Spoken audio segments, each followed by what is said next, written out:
si bi ñu dëgmal boobaa léegi nag jur na ay coow yu bari ñu naan ndax loolee dina mën a nekk du mën a nekk waaye conseil constitutionnel ñoom it dañoo proposé ki nga xam ne moo di Macky Sall muy le 31 mars. le 31 mars boobu nee nañ dafay tombé ak li nga xamante ni moo di pag yi waaye tamit le 24 bi dafay nekk ci li nga xamante ni moo di digg koor gi boo ko boobaa tamit dina nekk lu compliqué waaye sénégalais yi ñoom lenn rek lañ doon xaaram muy date waaw ñoom moom date bi ak bis bu mu mën a doon ak date bu mu mën di doon daal Macky Sall nana joxub date ginnaaw bi nga xamante ni jàppoon nañ élection yi le 25 février bi nga xamante ni moom la ñu weesu ginnaaw ba nag Macky Sall jël dogalu daal di dàq li nga xamante ni moo di élection yi ca ginnaaw ba mu woote dialogue fële ca Diamniadio dialogue ba nag la ca tukkee mooy lan ko proposé mooy le 2 juin ginnaaw ba nag ci la conseil constitutionnel ñoom daal di génne bataaxal que ni daal ñoom le 2 juin Macky Sall loolee duñ ko nangul ba tax na Macky Sall jëlaatub dogal daal di jàppaat nag le 24 mars bi nga xamante ni moom la ñu dëgmal waaye leneen li nga xam ni conseil constitutionnel daal dina ci àddu mooy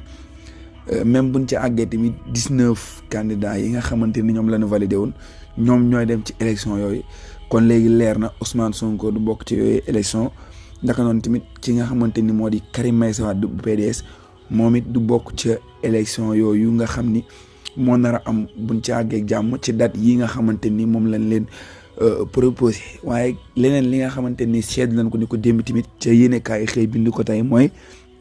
njiitum réew mi di président de la république moom Macky Sall dafa tas li nga xamante ni moo di gouvernement bi waaye poste bi nga xam ne moom lañ ci gën a ràññee nag muy poste premier ministre monsieur Maître Sidiki Kaba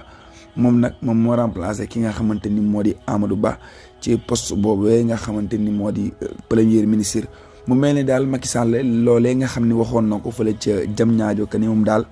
nu mu paree ba jébbale li nga xamante ni moo di lenge yi kii ko nar a wuutu moom ci loolee ci la nekk di dox ak di ci wax mu mel ni nag loolee ñu tuddee fast track ci la Macky Sall nekk ba tax na kenn ki nga xamante ni sax moom la faloon premier ministre muy Amadou Ba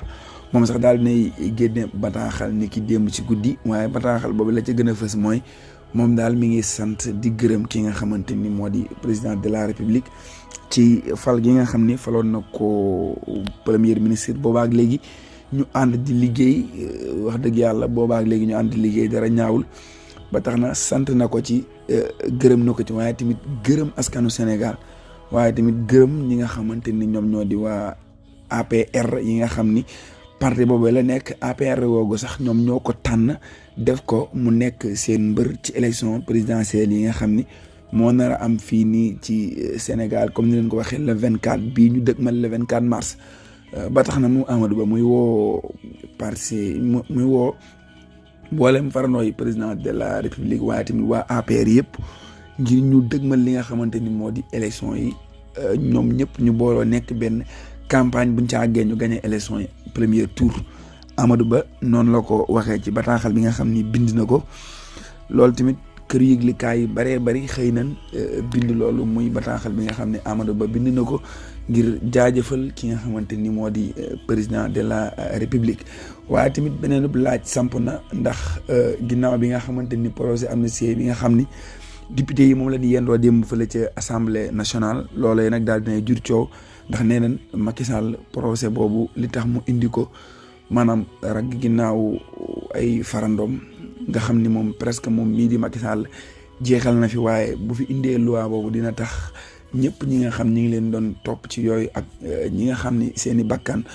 rotoon na ci ak ñi ci amoon ay yàq-yàqu ak ay gaañu yooyu yëpp kenn dootu leen toppati ndax daal dina leen di baal ba tax na loolee daal ñi nga xamante ni ñoom ñooy waajur yi nga xam ne seeni doom ñàkk nañ ci seen bakkan daal ñoom jamono ji am nañ lu leen metti lool ndax ñi ngi doon xaar ay leeral ci lan moo waral seen doom yooyee ñàkk bakkan ndax ñu ci baree bari ñi ngi naan dañ leen a dóor bal ci bopp ak leneen ak leneen kon ñoom enquête lañ doon xaar ngir xam ana lan moo faat seen bakkan doom yooyu ñu xëy bonjour li leen loolee bàyyi nañ lépp mu sedd loolu yaakaar naa ni am nañ ci naqar lool. leneen li nga xam ne tamit ñu ngi ko ci laaj ab laaj bu samp mooy élection yi buñ ci àggee ndax ki nga xam ne moo di Ousmane Sonko ak Bassirou Diomaye Faye donte comme ni leen ko waxee sànq Ousmane Sonko moom du bokk ci li nga xam ne moo di élection yi waaye tamit Bassirou Diomaye Faye dafay bokk Bassirou Diomaye Faye dafa bokk ndax loi bii nii ñoom dina leen jox possibilité ñu mën a génn amal li nga xamante ni moo di campagne ca boobaa yaakaar naa ni bomb bu kalaate lay doon ndax Ousmane Sonko mu wàcc sur le terrain ànd ak Bassirou Diomaye Faye ñu campagne moom yaakaar naa ne Amadou Ba du doy sax nga lax ndi ko waxuma laa nag yeneen candidat yi daal kon daal boobaa dina rëy lool mais ak loi bi nga xam ne jàll na normalement ñoom Bassirou Diomaye Faye war na noo am li nga xamante ni moo di liberté provisoire wala liberté bu man di doon ngir mën a wàcc sur le terrain janoo ak askanu Sénégal ngir laaj leen li nga xamante ni moo di réew mi ci élection présidentielle yi nga xamante ni moom la ñu dëgmal te élection yi bu amoon la 25 bi weesu mën na noo campagne sans Bassirou Diomaye Faye sans Ousmane Sonko boobaa ñoom El Malick Ndiaye wala ñenn ci waa Pastef ñoom ñooy wàcc sur le terrain campagne waaye jamono ji ak loi bi nga xam ne jàll na donte sax ñoom waa Pastef loi bi gënalu leen woon ndax ñoom liñ doon sàkku mooy ay leer waaye tamit Ousmane Sonko baaluwul demandé wul ñu baal ko kon ñoom soxlawul li nga xam ne moo di loi bi waaye ginnaaw loi bi jàll na nag peut-être ñoom mën nañ cee bénéficier mooy Bassirou Diomaye Faye ak Ousmane Sonko ngir mën a wàcc sur le terrain amal li nga xamante ni moom moo di seen campagne comme leen waxee élection yooyu la 24 bi ñu dëgmal lii nag mooy lu bëree bëri ci la yëglekaay yëpp xëy bind